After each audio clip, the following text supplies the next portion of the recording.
Wilujeng enjing sampurasun para permisa ngenaan informasi aya deui dina sela-sela kageden anjeun sareng abdi Anissa Chandra Kirana anu bakal masihan beja pangayarna.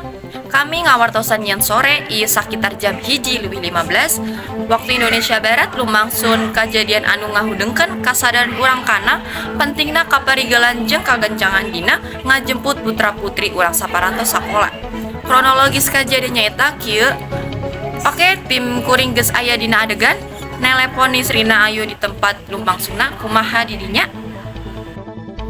Oke, hatur nuhun Anissa, abdi Nisrina sareng abdi ayeuna nuju di TKP penculikan tanggal 24 November 2023. Dihandap mangrupa bukti CCTV ti warga satempat anu ngarekam kajahatan nyulik budak sakola di Jalan Mangga Hiji.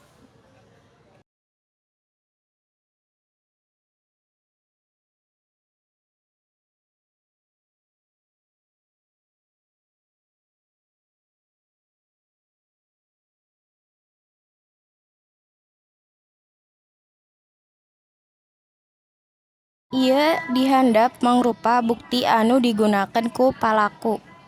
Kuring ngalakon eta penculikan teh nyaeta karena kuring butuh duit loba. Karena itu kuring minta tebusan ka kolot korban. Di Jalan Mangga Hiji aya saksi anu ningali kronologina kajadian. Nyuhunkeun ka saksina. Kumaha kronologi nyulik budak sakola tanggal 24 November 2023? Waktu harita kuring keur anteng diuk di warung eta. Muhun barudak sekolah tos muli ti sakola, tapi kuring meser ka budak anu dibawa ka pamuda sabab siga anu kapaksa dibabarengan ku palaku anu make kaos biru jeung motor palaku bit berem. Kumaha korban kapanggih?